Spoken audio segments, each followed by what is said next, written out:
In today's episode of the Beyond Psychology podcast, we're going to talk about charisma, the invisible force that makes people notice you even when you're not speaking. Every personal and professional roadblock you face has a single underlying cause: your inability to command attention when it matters most.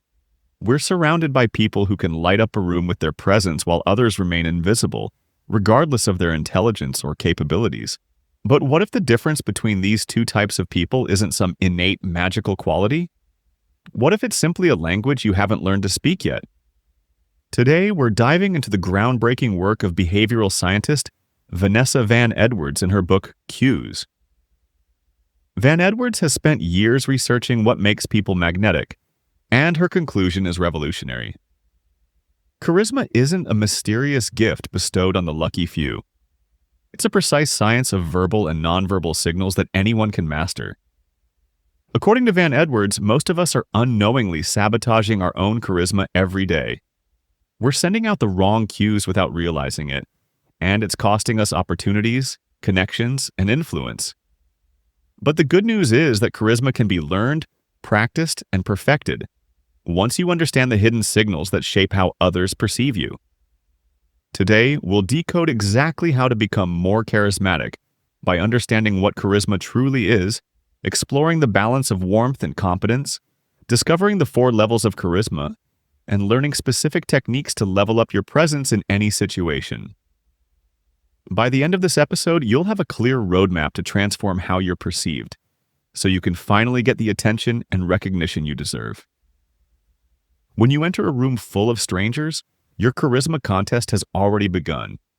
Before you speak a single word, people are forming judgments about you. They're deciding if you're confident or insecure, approachable or aloof, worth engaging with, or best avoided. And all of this happens in mere seconds. This instant assessment happens because of the cues you unconsciously broadcast. Van Edwards calls these signals the secret language of charisma, a complex system of microexpressions, body positioning, vocal tonality, and subtle gestures that communicate who you are before your words ever can. Every conversation is essentially a cue contest. While you're judging others' signals, they're simultaneously evaluating yours.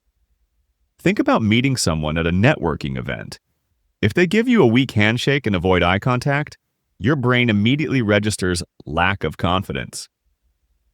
These snap judgments happen automatically, and they're incredibly difficult to reverse once formed. Here's where Van Edwards' research gets particularly interesting. She discovered that the most charismatic people have mastered balancing 2 specific types of cues: warmth and competence. This balance is the fundamental equation of charisma. Warmth cues signal that you're trustworthy, approachable, and safe to connect with. These include genuine smiles, especially those that reach your eyes, open body language, head tilts, and friendly vocal tones. When you project warmth, people feel comfortable around you. They sense that you're genuinely interested in them, not just what you can get from them. Competence cues, on the other hand, signal that you're capable, knowledgeable, and worthy of respect. These include confident posture, clear articulation, purposeful movements, and command of personal space. When you project competence, people see you as someone who can deliver results. Van Edwards explains that warmth earns trust, competence earns respect, and together they create charisma. Without this balance, your influence will always be limited. Let's see how this plays out in real life. Imagine you're in a job interview. You want to demonstrate your capabilities, so you focus entirely on showcasing your expertise and speaking with authority. That's competence.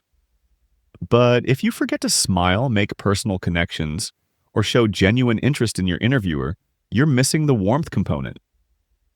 The interviewer might think, they're clearly qualified, but would they fit our culture? Would I want to work with them every day? Conversely, imagine someone who's incredibly friendly and personable, but struggles to articulate clear answers or demonstrates a lack of preparation. They've nailed warmth, but failed at competence. The interviewer thinks, I really like them, but can they actually do the job? Both scenarios illustrate an imbalance in the charisma equation. Too much competence without warmth makes you seem cold and intimidating. Too much warmth without competence makes you seem pleasant, but unreliable. A perfectly charismatic person is like a trusted mentor, someone you respect for their abilities but also genuinely care about as a person. Think of someone like Keanu Reeves, who's widely regarded as one of the most charismatic figures in Hollywood. On the competence side, he's dedicated to his craft, performing his own stunts and fully committing to his roles. On the warmth side, he's known for his humility, generosity, and kind treatment of everyone from A-list co-stars to set assistants. This balance is why people are drawn to him. Van Edwards breaks down charisma even further with what she calls the 4 levels of charisma. Think of this as a roadmap for understanding where you currently stand and how to level up. At the bottom level, we have no charisma. This is where both warmth and competence cues are missing. You might come across as cold, disinterested, or incapable, even if that's not who you truly are.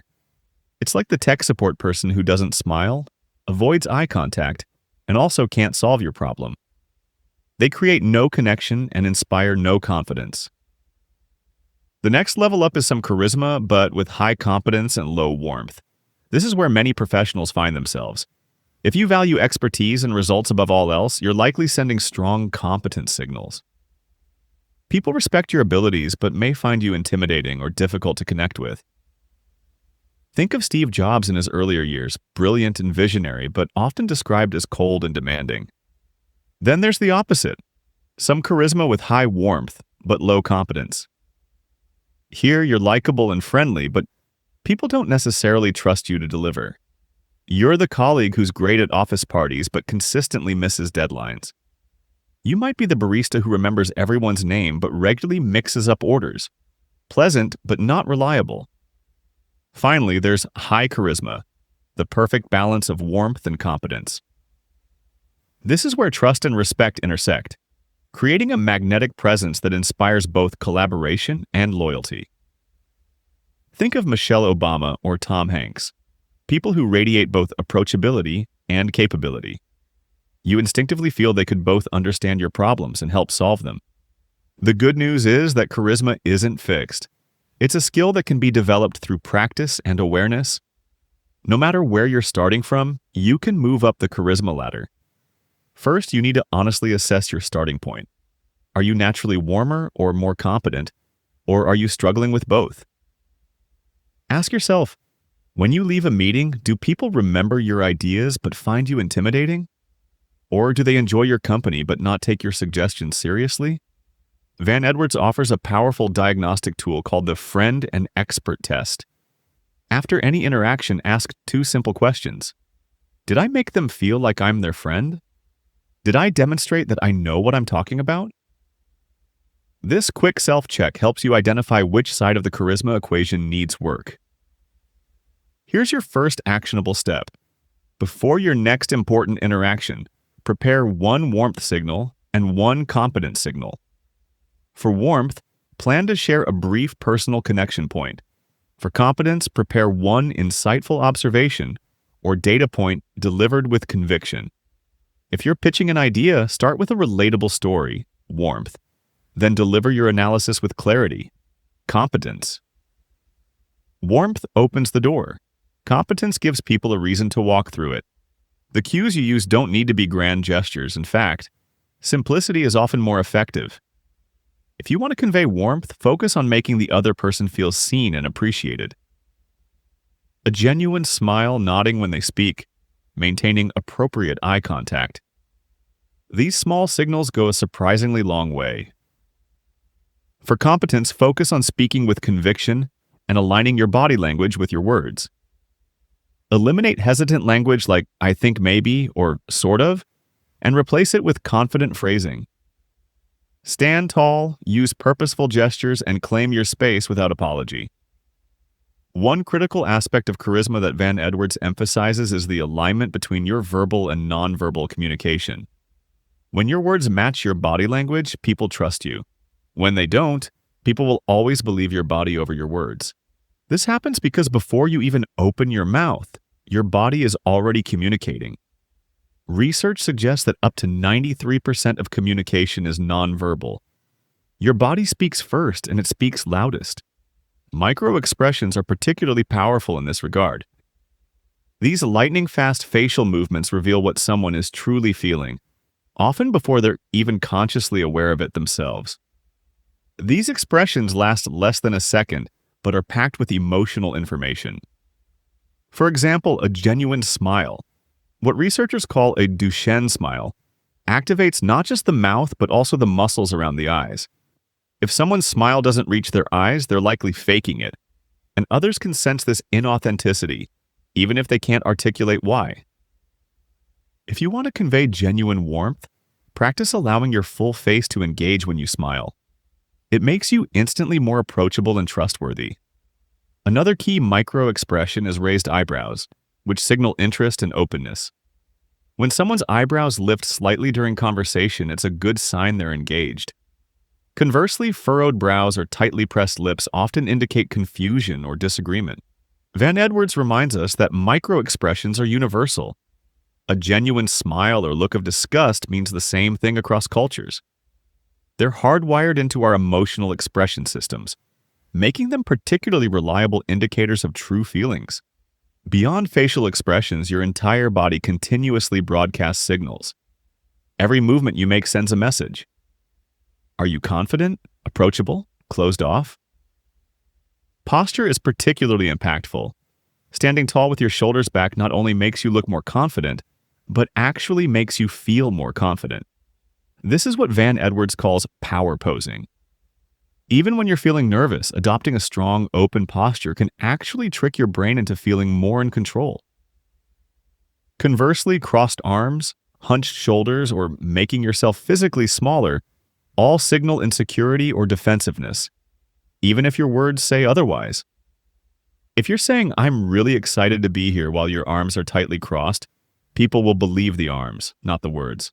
The most charismatic people are like social chameleons, not in a fake or manipulative way, but in their ability to adjust their cues to fit any environment. Charisma starts with awareness of the situation, the people involved, and what they need from you in that moment. Different people respond to different cues. Some value warmth most highly, while others prioritize competence. To connect effectively, you need to understand what matters to them. Van Edwards recommends always starting with warmth when in doubt. It's the fastest way to establish connection. Then, once that foundation is built, you can demonstrate competence to solidify trust and respect. Here's the most liberating truth about charisma.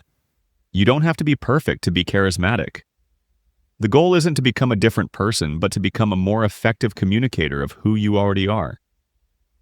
Real charisma isn't about manipulation or putting on a show. It's about authentic connection. It's about making people feel seen, valued, and inspired in your presence. When you master the balance of warmth and competence cues, you create a presence that leaves a lasting impression. You become someone people remember, someone they want to work with, someone they trust to lead. Remember, every interaction is an opportunity to improve your charisma. Start by noticing your own cues. What signals are you sending without realizing it? Practice balancing warmth and competence in low-stakes situations. Pay attention to how people respond and adjust accordingly. With deliberate practice, what once required conscious effort will become second nature. The cues that felt awkward or forced will flow naturally, and the impact on your personal and professional life can be profound. Charisma isn't about being the loudest voice in the room or having the most dominant personality. It's about quality of presence, not quantity of noise. It's about connecting with others in a meaningful way that honors both your authentic self and their needs in the moment. The truth is, everyone has the capacity for charisma. The difference between those who have it and those who don't isn't some innate quality. It's awareness and practice. By understanding the science of cues and consistently applying these principles, you can transform how others perceive you and how you feel about yourself. The world responds to the signals you send. When you learn to send the right ones, doors open, connections deepen, and opportunities multiply. The choice to develop your charisma is ultimately a choice to expand your influence, not through manipulation, but through genuine connection. So, what's your charisma action plan? First, observe your natural tendencies. Are you stronger in warmth or competence? Second, practice the specific cues that don't come naturally to you. For warmth, focus on genuine smiles that reach your eyes and open body language. For competence, work on purposeful movements and confident speech patterns without filler words. Third, remember Van Edwards' essential advice. When in doubt, lead with warmth. The world responds differently to those who master this hidden language of influence, not through manipulation, but through genuine connection. Charisma isn't magic, it's a learnable skill based on specific, observable cues. The question isn't whether you can become more charismatic, but whether you'll choose to develop this powerful ability that's been within your reach all along. Thanks for listening, don't forget to subscribe, and I'll see you in the next episode.